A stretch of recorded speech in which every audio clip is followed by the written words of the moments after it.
that dream of walking into a thrift store and finding albums that are actually something you really want to buy. That's what happened. But would that be successful, or would my dreams be dashed upon the rocks of disappointment? Let's check it out.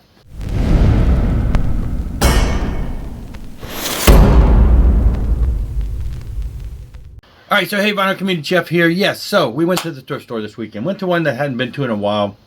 And you know, my ultimate dream would be that, and it's not going to happen, but that someone with my musical tastes, you know, either got out of it, maybe they passed away, I don't know. But for some reason, their record collection was, you know, dumped at a thrift store that I happened to walk into. That's the ultimate dream. Find something where it's like all kinds of great stuff that I like. Well, this was close. I started seeing titles that were not your typical titles that you find at thrift stores. They were actually, you know, music, stuff that I would buy. And so, actually, before I get into that though, so I'm looking through, before I discovered what I would call that section, when I first got in there, I started flipping through the section. Every once in a while, I stop at a record that I know there's some people that collect really weird and obscure and corny gospel albums, because there's a lot of those out there. I don't see them as much, but some really weird ones that are like, who approved that? But I'm always on the lookout, and I can identify, you know, something like that. And it's like, you never know. So I have picked up some that look pretty corny that were actually pretty decent. So I picked this up. Have no idea. The Russians. It struck me, you know, first off it says the Russians, so I'm thinking Russia, and you look at the back and there's music, and some of the titles are, you know, in Russian.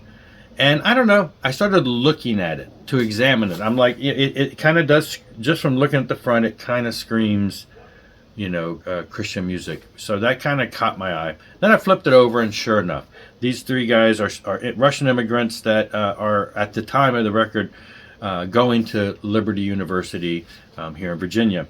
And it's actually endorsed by Jerry Falwell. So I thought, interesting. And I'm like, so what's the story here? So I actually, you know, again, wanted to find out, is the album worth anything? The album itself, the record itself, little minor label of no name, New Barn Record or some, you know, pretty generic looking. But the album itself was in near mint condition. The cover has got some little banged up. So I looked them up on Discogs, and I found that they had this album, their first album, in like 81, even though it definitely looks like it's much older than that. And then they had an album in 83 just called Russians. They dropped the "the," and one of the guys disappeared, so it's just two of the guys. It's listed as a pop rock album. So I thought, okay, maybe I'll pick it up for fun. But then I looked down at the bottom, and it said Aliases, and it said Alias of Russia, Ruscha, a band I am very familiar with, who were a AOR hard rock, borderline, you know, metal type feel, harder rock of the 80s that made a big splash. And they were from Russia, and they had a big testimony. So I'm like, are you kidding me? So I looked at that, and I found out that the two brothers from this band went on to do that Russia. So they did that one album, which I do not have on vinyl, but I looked up and I found out it's really not that expensive, so I probably will pick it up. It's a great album. I don't think I have the CD any longer. I had it back in the day. But anyway, this is where it started. There were three guys, two brothers, and this third guy. And then the second album was just the two guys, and then the third album was the Russia album a couple years later. And then, of course, the band, not really these guys, but the band, part of the band from Russia went on to form the band Legend. They did a really great album, really love that album. And then they had to change their name to Legend 7, and they did a second album, which honestly I don't think I've ever heard. But that was a different guy, because I don't believe these two guys went on to that project. It was guys that were in the Russia band with these two guys. And honestly, I'm not even sure. You know, you look at the title, I mean the credits here, and the only thing these three guys are listed as doing is vocal arrangement. So I'm assuming they sing. But for the band Russia, they weren't the singers. So either they picked up instruments at some point. I wanted to look deeper into that. But I thought it was very much a novelty item, because I'm familiar with the band Russia, which were pretty hard rock and good outfit at the time. and here's their beginnings. Now, this is nothing like that music. It's kind of pop oriented, but it's very much different. So this was the first thing I found, and I thought, well, I've already found something. I'm going to buy it for $250 or whatever. Then I started going over and I started looking at these stuff. There was a lot of records at this one store, and I'm seeing they had Van Halen 2. I'm seeing Star Wars soundtracks. I'm seeing Blackfoot. Just other bands. So my wife came in, she started helping. We started looking through, and I started grabbing some of the stuff. Sadly, almost every one of these albums was irreparable. They weren't just dirty, they were scratched. They were not going to be worth the $2 to pay for them. So they weren't taken care of very well at all. They had 2 copies of the first Star Wars soundtrack, and both of them I didn't feel comfortable buying at all. Sadly, I was thrilled to see that, but no. But a handful of them they're dirty, and I'm pretty sure I can clean them up. So the ones I bought are ones that I felt were salvageable, but all of them looked like they just been manhandled and everything. They were all dirty. The Russians album was not of this, obviously not the same group. So I got Eliminator by ZZ Top, still in the shrink. Got the price tag from Mother's Music, which is Mother's Records. They were a local store here, so I'm assuming this is, I don't know how far Mother's went. They were in the mall back in the day. So that's cool. And it's a little dirty, but I can clean it right up. And like I say, it's still in the shrink. Same with Quarter Flash. Again, a little dirty. Whoever's collection this was, I don't know. They have dirty records, but it wasn't too scratched. So these are, things worth buying. Now, here's Molly Hatchet Flirting with Disaster. They had 3 Molly Hatchet albums, and this was the only one that I felt was salvageable. The other 2 they were just, no, not going to happen. Don't think I could clean them up at all. This is fairly clean, just got a lot of dirty fingerprints on it. So I grabbed that, but I don't see very often any of this stuff, this kind of stuff. A gold stand promo of Rod Stewart's Camouflage, and gold stand promo. And again, a little dirty, but it was one of the better shaped albums, so I grabbed that. And then here's one from '73, Rod Stewart Sing It Again, Rod. I looked it up and I'm like, I couldn't tell, is it a live album or not? I mean, it's got, Maggie May and Pinball Wizard, but when I listened to it, it wasn't.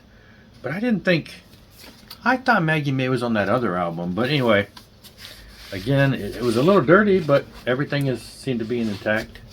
And I thought, well, that'd be kind of neat to have some classic Rod Stewart. They had another one. They had the one with a popular one, but it was I didn't think it was salvageable. So, and this was cool. This was just laying there, and I thought, interesting. I've never even seen this album. I'm not a big David Bowie fan, but David Bowie live, and this album is actually in better condition than most of them. It's a 2-record set. It's always nice to buy 2 record sets at the thrift store when they sell them to you for the price of one, and everything's intact. And I don't think this one was quite as dirty. It may not have been in the same collection, but all of these can be buffed up pretty quick. So yeah, that was kind of neat. I don't own any David Bowie, but to have something from the 70s like this, I thought that would be neat.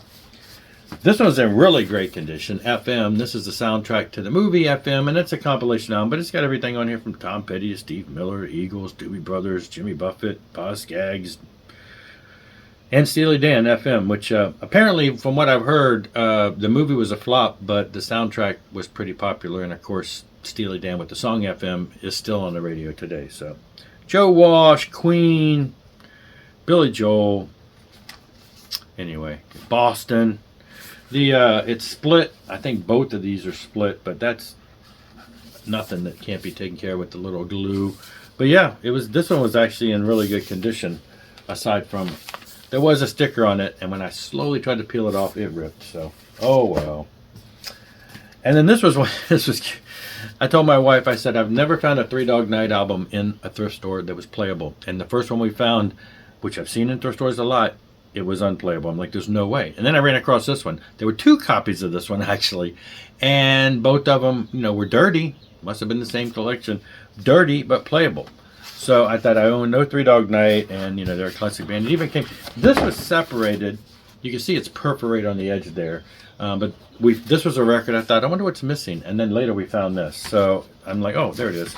So it's a poster that came with it. So somehow this would have been, I guess, oh, okay. It was probably connected like that, like a gatefold, and then it probably closed like that. There you go. I am just for now going to do this. Maybe I'll stick it as an insert. So I got me some Three Dog Night for the first time.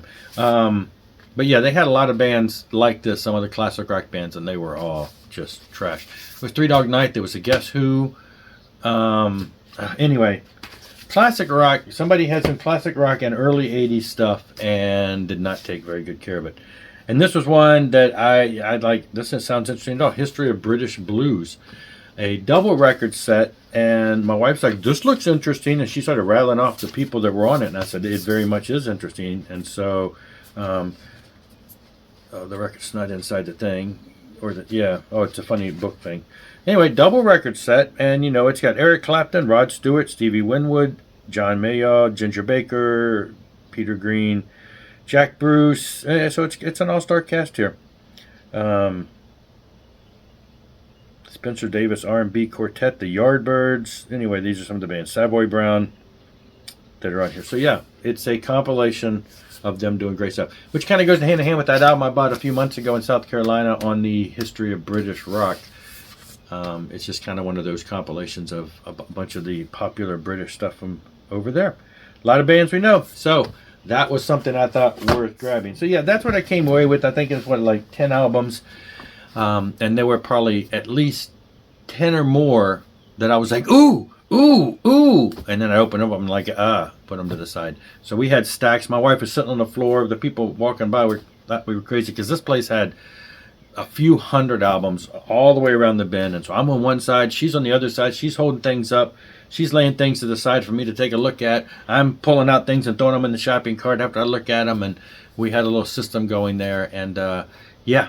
So we came away with at least some stuff that was kind of a score of the day. You don't find stuff like this at thrift stores usually. It's a lot of the same stuff, which they had a lot of that. They also had some other, there were some contemporary Christian bands there that were in really good condition. But because I bought all this, I didn't buy stuff like that I definitely was not into back in the day. They had Benny Hester and Terry DeSario, and they had a Russ Taff album, which I already have. That's the one I really wanted, but I'm like, I already got it. So there were some other things that were there, and I just had to pass because I had these. Sad when people don't take care of them, though, and then they're just a lot of mess. But anyway, that's it for this one. Thanks for watching. Rock on and rock hard.